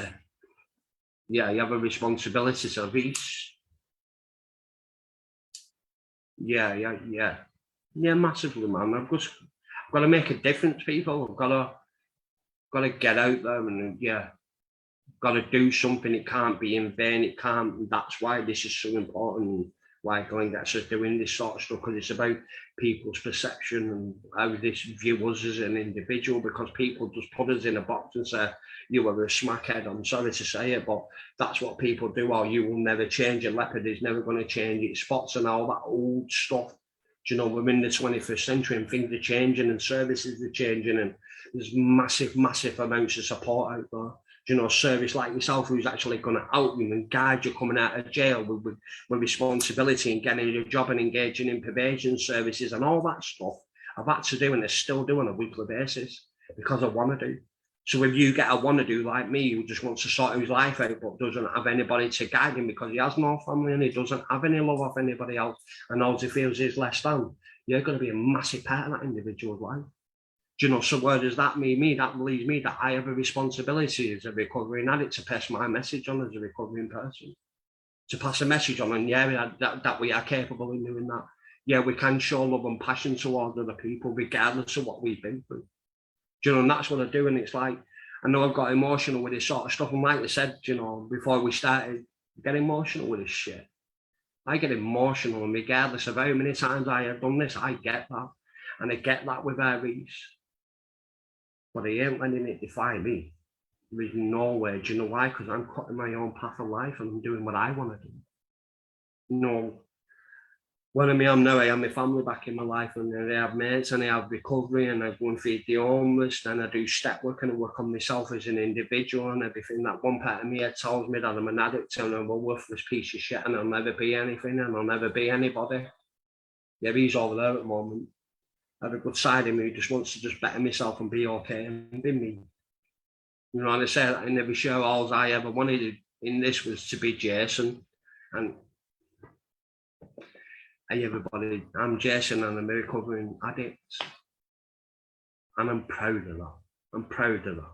I'm proud of that, people. So I'm going to leave it on that note. Okay, and I hope you get something out of that. God bless you all, yeah. Jason. What can I say to it? Every time you do it, and I've heard it before, and every single time it's like I'm reliving bits of my experiences through you. And I remember Lancaster Castle 2001 on B Wing, where there was the rehab there, and it's like, wow, it just takes you back, and it like you said, it doesn't define you as a person, and this is what these services. And I had a bit of a different experience to you, because I must say this as well, that when I was coming through them settings, and many of them, and I don't want to focus on that because that's not what it's about, but there was people within there that did support as well. There wasn't just people that treat you like, there was them as well, definitely. But there was also people that did support in them settings. And I remember they used to call them carrot workers back in the day. Yeah. And they used to come up to me and support me and guide me through, get me through the jail, because I don't know for you, Jason, but I know for me, I was like living two people. Internally, I was this vulnerable person walking the wings, but on the outside, I had this perception that I had it all going on, and I was one of the lads, and I could do it. But then when I went back behind my door, it was a totally different story. And actually, all I wanted was to ask for help. Yeah. And I think you're absolutely amazing, because I see what you do on a day-to-day basis, you, Gary, and a few of the others and stuff. And I know how difficult it is to come on these platforms and share your experiences like that. And you're right in that, all that trauma and heartache and pain and stuff that you've suffered. Every time I speak about it, I relive it, and I just learned to manage it differently now, and I can manage it, and I'm okay speaking about that stuff. And that's what we need to remember on these platforms as well, is that when people come and share the story, we need to make sure that they're in a good enough place to be able to do that, because we don't want to put people out there where it's detrimental to their recovery or their well-being and stuff. And I know that we spoke before, didn't we? And I'll speak again, and just to make sure that we can link in and make sure that everyone's all right. So thank you for that. I don't know if anybody on the screen wants to come in and say anything. I just wanted to say thank you so much. Like, just wow. I don't think there's anything I can really say, but it's, you know, so important for us to be, and so many other people that you're going to reach by, you know, sharing your story, both Gary and Jay.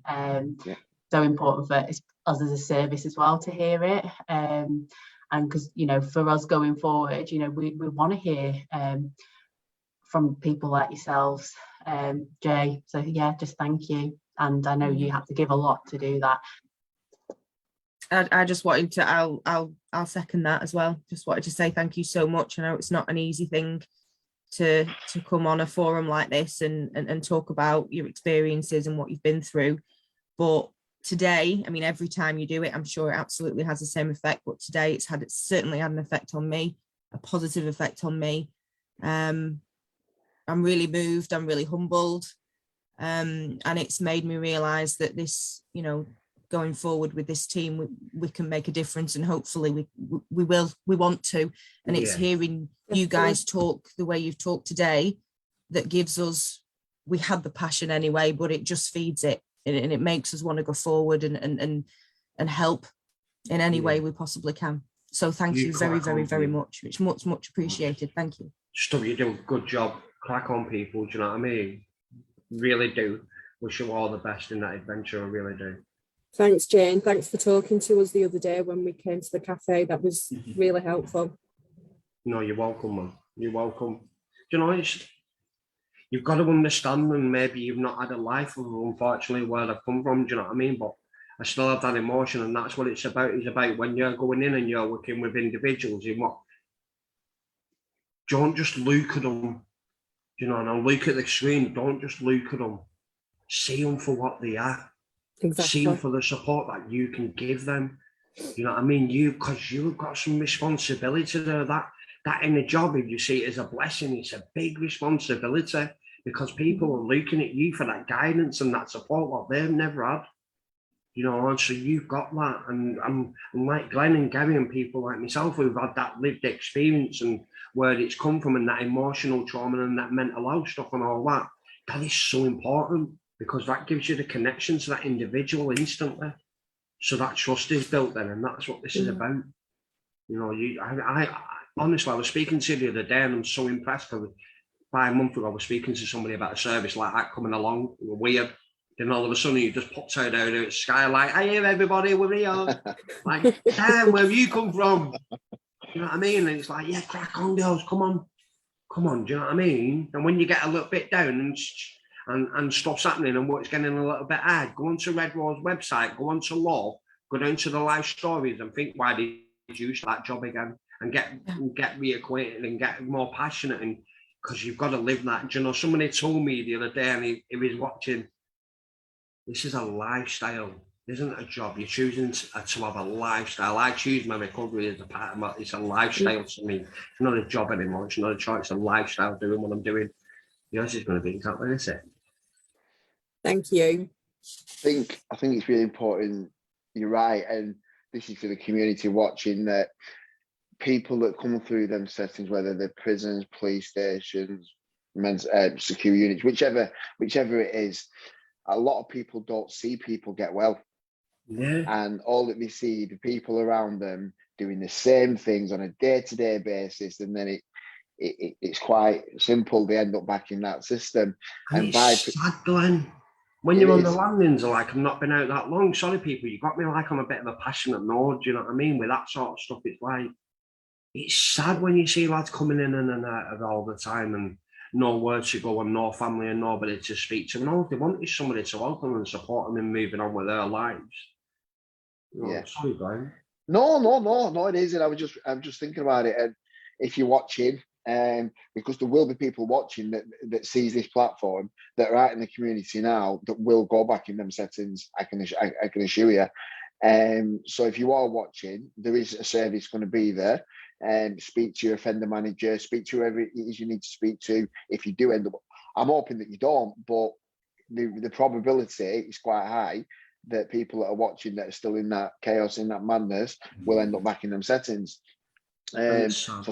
So speak to your offender manager, speak to whoever it is you need to speak to, because people do get well. Services like this help people get well. We as a service ourselves, I think the last time they caught some deaths, I think 80% of the workforce that we've got out of 56, 60 have got lived experience of some sort. People are living pro-social lives, they've got the families back, they've got the relationships back. And something struck me when you was talking about a relationship.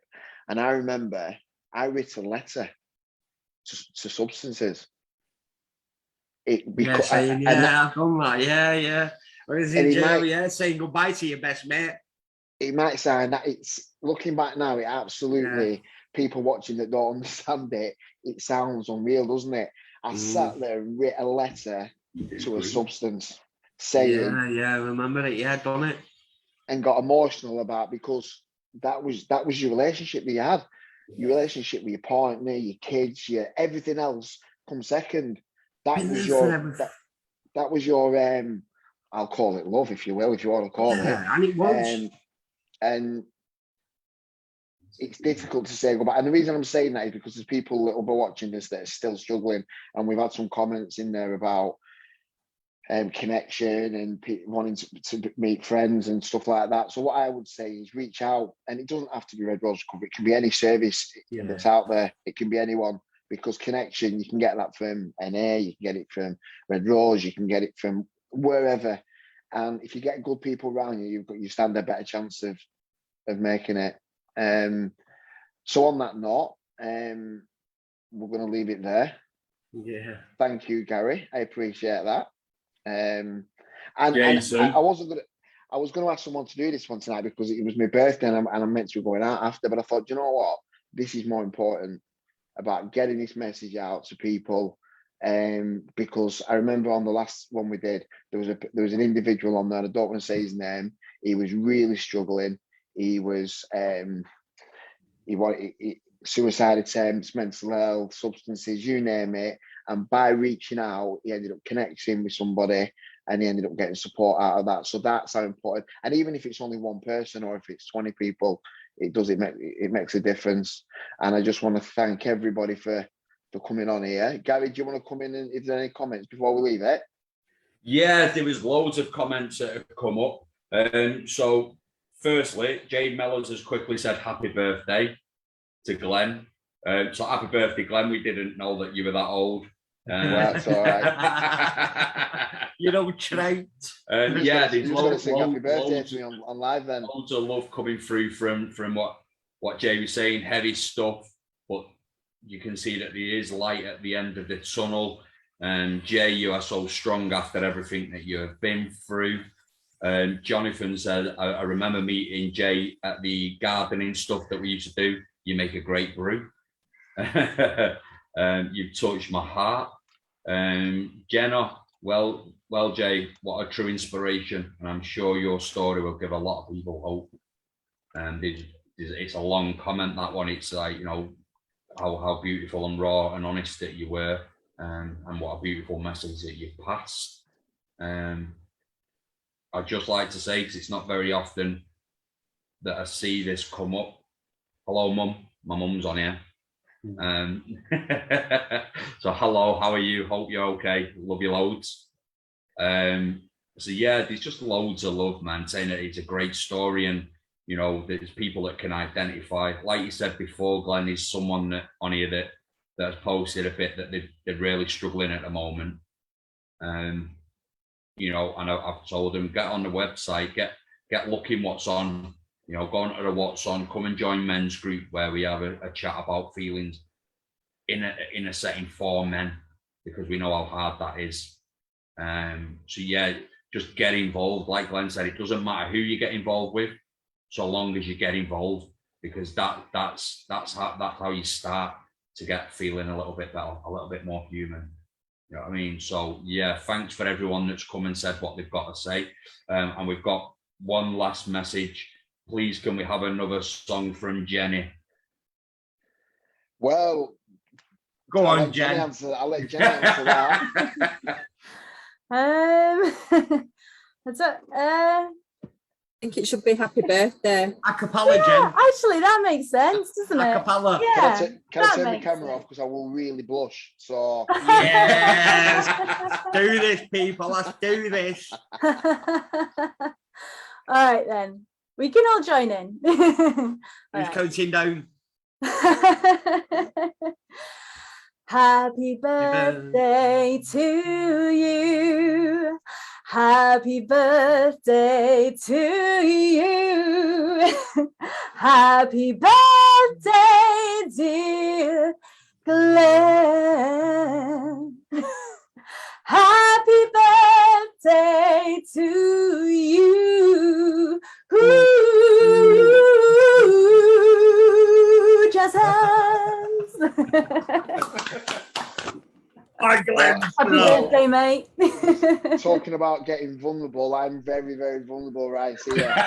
Are you blushing, Glenn? What are you blushing for? So, yeah, very, very much so. You put me in feelings, guys. You really have. It was the jazz hands, wasn't it? I think I need clinical supervision after that. Yeah. No, seriously, guys, it's not about us on here. It's about the people that this message is being landed to. We're just here to provide a framework, support about doing that. And I think that every single person on here, Motives, is about supporting people, and that's why we do what we do. What we are having a meeting next week, actually. So many of you might not know, but these platforms, we went on to digital because of COVID, and obviously still trying to land that message. But we used to doing face-to-face, and I remember the last time we did a practice one, didn't we, over Christmas? But prior to that, you're talking, we were getting like 100, 150 people, up to 200 people at LUF with different services there, and people that access services. And we're going to hopefully get them back up and running. So it'd be great to see you guys, just not on a screen.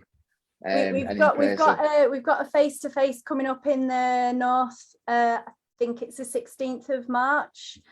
So you'll all hear about that, and it'd be amazing to see as many people there in person as possible. Yeah, and I will say, if you've never been to a face-to-face LUF, it's amazing. Get to one and experience it, because I won't spoil the fun, but there's something different, and every time I go to one, they're inspirational. Yeah, so I'll leave it there. But anyway, I'm gonna go. Literally, I'm half an hour late, and I've got to go out for a meal, so I'm gonna get divorced. So bang on 7 pounds. All right. So thanks, guys, and I'll speak to you soon. Happy birthday! See you later. Bye. Thank you. Bye.